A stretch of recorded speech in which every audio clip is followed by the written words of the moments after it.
കൂടെ കഴിക്കാൻ വേണ്ടിയിട്ട് നാടൻ കായ്പോള ഉണ്ടാക്കിയാലോ? പഴവും മുട്ടയും ചേർത്ത് നല്ല അടിപൊളി കായ്പോള നമുക്ക് വീട്ടിൽ തന്നെ ചെയ്തെടുക്കാം. അത് മാത്രമല്ല, നോമ്പ് തുറക്കൊക്കെ ഒരു പറ്റിയ ഐറ്റം കൂടെയാണിത്. ഞാനിവിടെ 2 ഏത്തക്കയാണ് എടുത്തിരിക്കുന്നത്. അത്യാവശ്യം പഴുത്ത ഏത്തക്കയാണ് എടുക്കുക.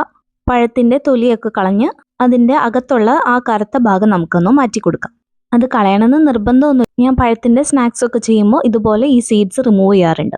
ഇനി ഇത് ചെറിയ കഷ്ണങ്ങളായിട്ട് മുറിച്ചെടുക്കണം. അങ്ങനെ 2 പഴം മുറിച്ച് ഇത് നമുക്ക് മാറ്റി വയ്ക്കാം. പിന്നെ ഇതിലേക്ക് വേണ്ടത് കുറച്ച് അണ്ടിപ്പരിപ്പ് മുന്തിരിയാണ്. ഞാനതെല്ലാം ഒന്ന് കട്ട് ചെയ്ത് മാറ്റി വെച്ചിട്ടുണ്ട്. ഈ മലബാർ സ്നാക്സിൻ്റെയൊക്കെ ഒരു പ്രത്യേകത, അത് മിക്കതും നെയ്യിലാണ് ചെയ്തെടുക്കുന്നത്. അതുകൊണ്ട് ഞാൻ നെയ്യ് തന്നെയാണ് എടുത്തിരിക്കുന്നത്. നെയ്യിൽ ആദ്യം തന്നെ നമുക്ക് അണ്ടിപ്പരിപ്പ് മുന്തിരി ഒന്ന് ഫ്രൈ ചെയ്ത് മാറ്റി വയ്ക്കാം. ഇനി നിങ്ങൾക്ക് നെയ്യ് താല്പര്യമില്ലെങ്കിൽ അതിന് പകരം ഏതെങ്കിലും ഓയിൽ എടുത്താൽ മതി. ഇനി അതേ നെയ്യിലേക്ക് തന്നെ നമുക്ക് ഈ പഴം ഒന്ന് ചേർത്ത് നല്ല ബ്രൗൺ കളർ ആവുന്ന വരെ ഒന്ന് ഫ്രൈ ചെയ്തെടുക്കാം.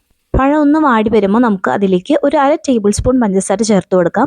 ഞാൻ എടുത്തിരിക്കുന്ന പഴത്തിന് അത്യാവശ്യം മധുരമുണ്ട്, അതുകൊണ്ട് അത്രയും മാത്രം ചേർത്താൽ മതി. ഇനി ഇതുപോലെ ഒരു ഗോൾഡൻ കളർ ആവുമ്പോൾ നമുക്കത് തണുക്കാൻ വേണ്ടി മാറ്റി വയ്ക്കാം. ആ സമയം നമുക്ക് മിക്സിയുടെ ജാറിലേക്ക് 2 കോഴിമുട്ട പൊട്ടിച്ചൊഴിക്കാം. 3 എണ്ണം എടുത്താലും കുഴപ്പമില്ല. ഞാനിപ്പോൾ അത്യാവശ്യം വലിയ 2 മുട്ടയാണ് എടുത്തിരിക്കുന്നത്. അതിലേക്ക് ഒരു ടേബിൾ സ്പൂൺ പഞ്ചസാരയും കുറച്ച് ഏലക്ക പൊടിച്ചതും ഒരു നുള്ളു ഉപ്പും ഒരു 1.5 ടേബിൾ സ്പൂൺ പാലും കൂടെ ചേർത്ത് കൊടുക്കുന്നുണ്ട്. ഇനി ഇതെല്ലാം കൂടെ ഒരു 30 സെക്കൻഡ് നമുക്കൊന്ന് അടിച്ചെടുക്കാം. അപ്പോൾ എല്ലാം കൂടെ നന്നായിട്ട് മിക്സായി കിട്ടും.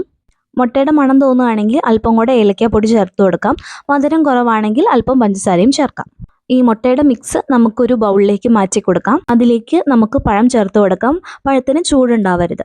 ഇനി ഒന്ന് നന്നായിട്ട് മിക്സ് ചെയ്യാം. പിന്നെ നമ്മൾ ഫ്രൈ ചെയ്ത് വെച്ചിരിക്കുന്ന അണ്ടിപ്പരിപ്പ് മുന്തിരിയിൽ നിന്ന് അല്പം ഇതിലേക്ക് ചേർത്ത് കൊടുക്കാം. ഒന്നും കൂടെ ഒന്ന് മിക്സ് ചെയ്തിട്ട് നമുക്കിതൊരു പാനിലേക്ക് ഒഴിച്ചു കൊടുക്കാം. ഞാനിതിപ്പോൾ ഒരു പാനിലേക്ക് തന്നെയാണ് ഒഴിച്ചിരിക്കുന്നത്. നിങ്ങളുടെ കയ്യിൽ ചെറിയ ബേക്കിംഗ് ട്രേ ഉണ്ടെങ്കിൽ അതിലേക്ക് ഒഴിച്ചാലും മതി.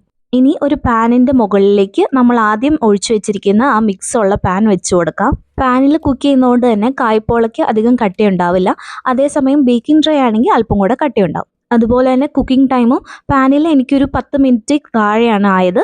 ബേക്കിംഗ് ട്രേ ആണെങ്കിൽ അതിൽ കൂടുതൽ സമയം എടുക്കും. ലോ ഫ്ലെയിമിൽ അടി കരിയാതെ നമുക്ക് കുക്ക് ചെയ്യാം. ലാസ്റ്റ് 1 മിനിറ്റ് ഞാൻ തിരിച്ചിട്ടും കൂടെ കൊടുക്കുന്നുണ്ട്. അപ്പോൾ നമ്മുടെ അടിപൊളി കായ്പോള റെഡി ആയിട്ടുണ്ട്. എല്ലാവരും ട്രൈ ചെയ്ത് നോക്കൂ.